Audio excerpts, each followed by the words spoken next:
Hey guys, what I'm talking about today is building a forever lasting garden trellis for either cucumber, squash, or whatever other type of plant you can get, such as sweet potato. You can train it to grow on a trellis.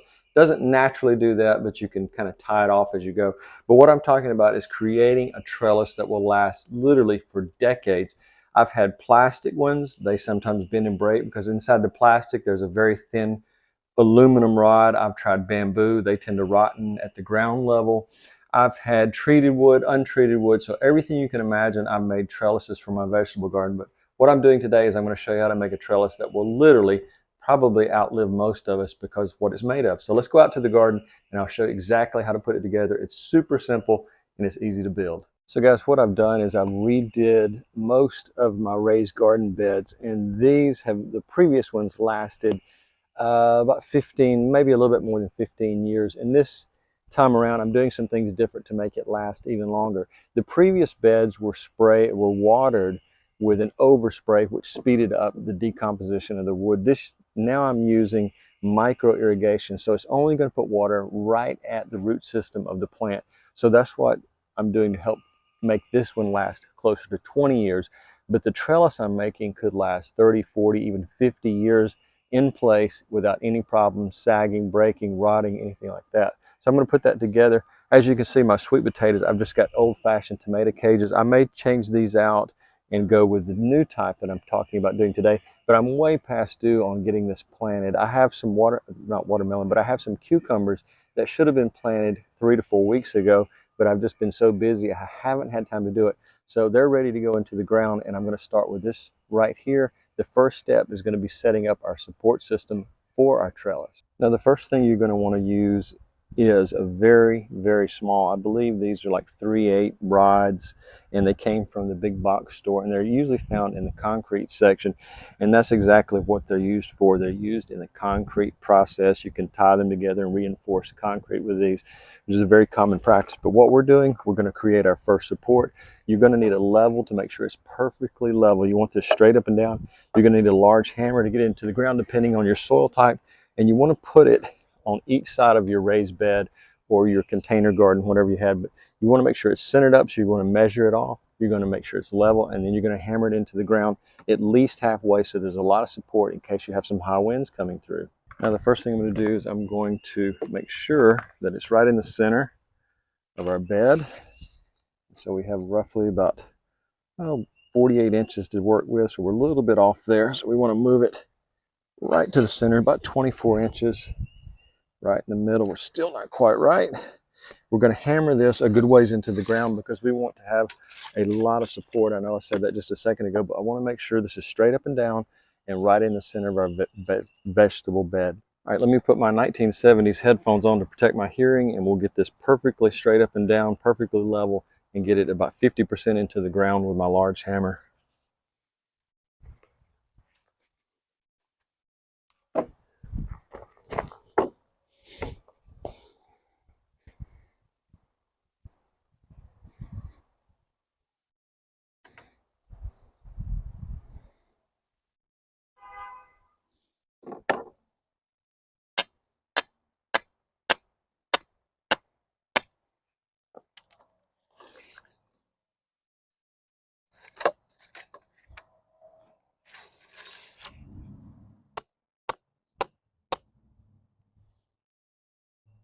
Now what I've got here is an electrical component to running wire inside of buildings.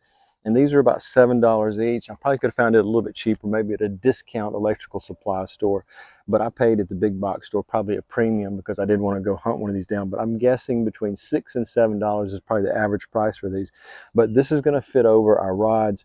This is our main support for our cucumbers, but this acts as a really stabilizing bar to keep in a heavy wind situation or something like that. It keeps our cucumbers from being blown over, falling over, such as happened with my plastic rods before, my wooden trellises that have rotten at the base, and I didn't realize they had rotten. So this right here will literally last for a long time. It's a little bit on the long side. I think cucumbers can grow 6 to 7 feet up a vine. So we're going to cut this off at 7 feet. We're going to use one on each end, 2 of those, and then we're going to run one completely across. I believe the length on these are about 10 feet, maybe 8. I believe it's 10 feet. I'm totally guessing because I just picked it up and didn't measure it. But anyways, I think it's going to go the full length of our bed, which is about 8 feet. Let's take a look and see how much over. Yeah, looks like they may be a little bit over 8 feet. So I'm guessing maybe 9 feet these things are. But anyways, these will last forever. But there's one thing we need to do. We need to reduce the overall size of these and make it smaller. And there's some special connectors I picked up to make sure this stays together forever without any zip ties or any type of thing like that. These connectors will last literally forever. All right, I'm going to use some painter's tape to hold our tape measure in place. I'm sure there's an expert out there who can tell me a better way to do this, but this is just the way that I thought of. And so we're going to hold this in place when we go up 7 feet. I could do the full 9 feet if I was growing tomatoes, which this bed is going to be cucumbers this year. But the great thing about these rods is you can change out from year to year to prevent disease. Let's say you want to grow cucumbers this year and tomatoes next year, and you need a taller trellis. You could just pick this up off one side, pick off the other side, and move a taller trellis into place. Or you could just have all 9-foot trellises. I want to go with different heights for different reasons. But anyways, we're going to cut this on the other end. You need a special tool to do that, and you need eye protection and definitely hand protection and ear protection. So let's measure out 7 feet and we'll cut 2 of these at once. All right, let's run our tape measure down. We're going to get to the 7-point mark and mark it with our marker. We're going to have 2. I'm hoping I'm on camera here. We're going to mark this at 7 feet and hold another rod right next to it and mark a second one. And we're going to use a special blade with our reciprocating saw. This made specifically for metal, and we're going to cut it. I would recommend using the cut end down into the ground because the manufactured end is not going to be maybe as rough around the edges. And so this end I'm putting in the ground, the other end I'm sticking up in the top that I'm going to use on my fitting. It may be a pretty good cut. This is a pretty fine tooth blade, so we'll do that, and we'll go on to the next step.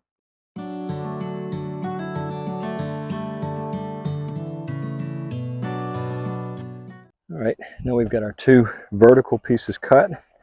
We're putting the saw in, and we don't really have to put this into the ground at all because we have our protective, push it in a few inches, but we have our protective rod in the ground that's going to keep it from swaying even in a heavy storm. So we don't have to worry about it moving. We don't have to worry about wood rot. We don't have to worry about breakage. I've brought some of the plastic ones you buy, and they do have, like I said, aluminum inside of them, but as you hammer on them and move them around, they're very prone to bending. So just remember, these will not bend. It would take a lot of strength. Now you can bend them if you really manhandle you really can bend them if you manhandle them or treat them roughly, but they will last for quite a long time. Now what we want to do now is we want to put our crossbar at the top, but I'm going to show you exactly what the best way to connect that is. Now, the way we're connecting these corners is by using a piece of conduit elbow. And these are great because they have screws in them and you can tighten them down and it will not come out. Once you've tightened it, it is there permanently. It would take hurricane force to pull this thing apart, but that's what you're doing on the corners. I'm just demonstrating on this piece I had left over. There's no way it's going to come off there. Of course, you could use a long piece and use a pipe bender, but I'm using the maximum length. So by bending the pipe, I'm going to have a piece of conduit to connect it in any condition because of the height of this one. So just remember these little things. I'll put a link in the description to these. I probably overpaid for them because I got them at the big box store, but I'll look for a better price online and see if I can find you one there if you're putting this type of system together. But anyways, these ends will last forever, and I would imagine that we're talking decades and decades even with rain. You might get a little bit of rust around it, but a little bit of freeze it, the type of spray that you like WD-40 you can use to unfreeze it there. It would work perfectly. So these ends will last forever on our new trellis. Now I quickly measured our crossbar just by setting it on top and just removing just a little bit because the corners we're using is going to push it off just a little bit. So I'm going to cut the crossbar, the horizontal bar, and then we'll be ready to assemble the whole thing.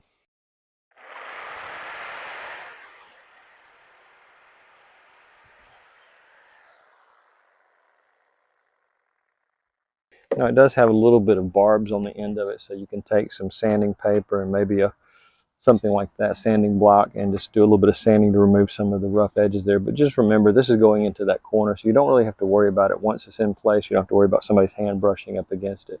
So let's assemble the top piece, but in the meantime, I'm going to have to go get a ladder to do that.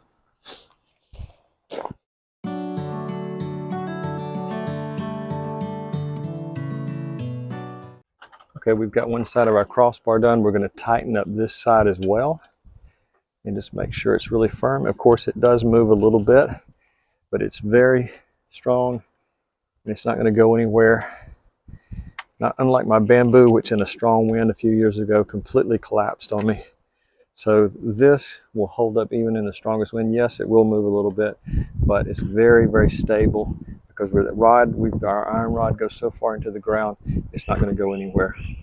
Now what I've got to do now is I've got to refresh the soil in my garden bed. These beds often will add a layer of mulch on top, but what I need to do this year is I'm adding some fresh soil and I'm also adding some black cow compost, and that's really going to help our vegetables. That probably needs to be done more frequently. I haven't done it in over 3 years, but I would say about every 2 years it's a good idea just to add a couple of bags of that. You can have a certain amount of settling anyway, so you want to keep the soil level as high as possible. But what I've done is I've purchased some seeds at the Dollar Tree store, and I will show you that video, or I'll show you a video about Dollar Tree hacks. I'll link that up above. But the Dollar Tree has some great garden products you'd never think of, and that's why I like making videos about Dollar Tree. I've got 2 or 3 videos that talk about Dollar Tree hacks, so take a look at one of those up above, and you can search the catalog and find a couple of others.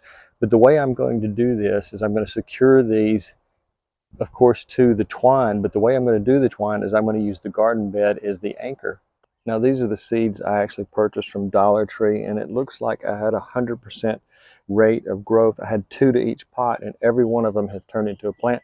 We actually have flowers forming. This side was a little bit sunnier, but it was under the irrigation under some shade fabric.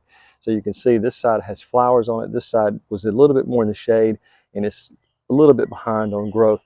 But I'm going to show you how to attach these where they will absolutely not, the twine will not come loose from our trellis, and it's really easy to do. It just requires 1 or 2 screws and some twine. Now when I put these new beds together, I used 4-inch deck screws, and they are used for use outdoors, and so they will not rust or break or anything like that, so they'll last a long time. Over time, yeah, they probably will in 15 years, because when I was disassembling the old bed, there was some rust there, but these lasted an incredibly long time.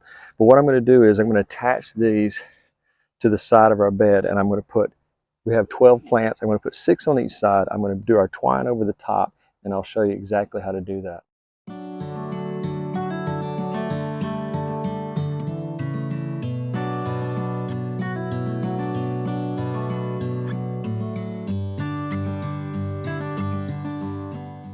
Now what I've done is I've placed one of these screws as an anchor so I can tie our twine, go over the top, maybe wrap it a couple times, and then come down the other side and tie it rather tight. But there's roughly maybe a foot, maybe a little less, maybe a little bit more off between each one. We have 12 plants, 12 screws, and we're going to grow each one towards the top of our trellis. Now, I'd read that cucumbers usually don't grow more than 6 feet tall. We'll see, but I just want to go ahead and refresh the bed, add new soil, pull back our mulch, and then add all our components that we need to add, and then do that. And then the last thing we're going to do is add our twine, because we want to make sure everything is planted and ready to go before we start messing with our soil again. So we're going to do that. And then the last thing we'll do is set everything up exactly the way it should be, anticipating those delicious cucumbers. While moving the ladder, I found we had a little guest in our garden today, and was actually in the greenhouse, so he was probably getting overheated. So I'm going to let him return back to some of the mint beds and maybe consume some insects that might be hovering around out here. But it's a beautiful green frog. I'm not sure of the exact variety. If you happen to know, let me know in the comments down below. But he's an interesting frog with a white or beige stripe down his side. So I'm going to have to add some of the homemade soil, and I've got a video that shows you how to make your own soil and save at least 50% off the cost of the premium bagged soil. So I'm going to do that. I'm going to have to pull back some of the mulch and then add that in there, and then top it off with black cow for that fertilizer. I'm sorry about the wind. I'm sure the mic's picking every bit of it up.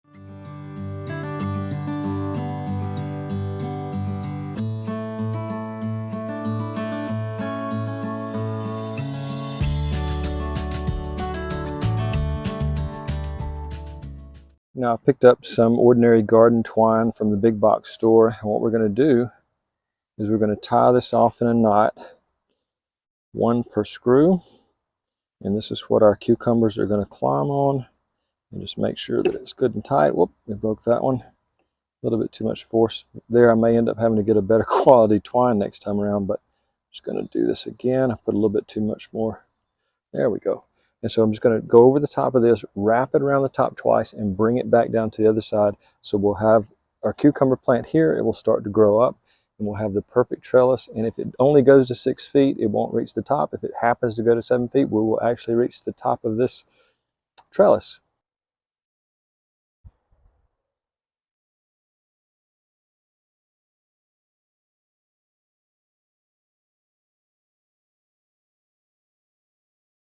All right, we've got it to the other side. We're going to give it a little bit of extra so I can tie it off there. And I'm using my wife's good kitchen scissors. Did your mom ever do that to you? Tell you, are you using my good scissors? I'm sure she'll be angry with me when she finds out I've used her good scissors. But anyways, we're just going to tie that off like that. Give it a good knot. Double knot it there. And there we go. We have a, not the tightest trellis you've ever seen, but it will definitely hold a couple of cucumbers, and it's pretty strong there. So that's the first one. I'm gonna have to go down here through here and do 12 of these, and also I'm going to have to add in a lot more soil. But before I do that, I'm going to plant a couple on this end just to demonstrate how they'll just be growing up our new trellis here. And as I said earlier, these are a sweet cucumber. These are not pickling cucumbers. I've made the mistake in the past of purchasing pickling cucumbers thinking I was going to be able to use them as salad cucumbers, and they were very bitter. So just make sure when you get your cucumbers, make sure that you get a sweet cucumber rather than a pickling cucumber, because it will taste terrible. So we're going to put these in there, gently remove them from their pot. Boy, we have a lot of roots down here. I'm going to have to cut some roots away, try to get it out of the pot. And they seem to be a little dry, so we're going to have to add some water to this as we're through. And I'm going to wrap this around our trellis. Yeah, we already have some activity is trying to work its way out of the pot there. And so I'm going to water these as soon as I'm through with this, but they will travel up these twine, and then hopefully we'll have cucumbers dangling. I'm going to put one on each side. Like I said, we have 12 plants here, and some of these actually have 2 plants to the pot. I'm doing 2 in the same spot in case I have dieback of one. I've got to bring the mulch back in, so I'm going to do the other side, and then we'll work our way down the bed. So my best guess on how long this would last, it could be decades. Now, of course, we're not talking about the twine because that may be just a one-season thing.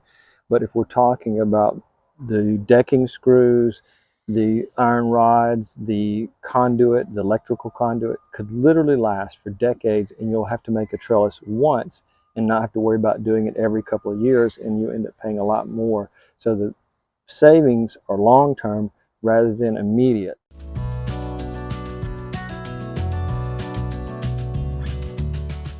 So guys, this is the final setup on the Cucumber Forever Trellis, and I think it will do you quite well to do this, because I think ultimately you'll be saving money in the long run, and it will just produce cucumbers like you wouldn't believe. It'll keep them off the ground, it'll keep pests out of them, the boring insects, the possible ground squirrels, chipmunks, anything else that might be in your garden. Keeping them up high will probably prevent them from having a lot of diseases and pest problems along the way. So guys, I really appreciate you watching, and I hope you'll try to put this together. It's really simple to do, and it will last for decades. Have a great day.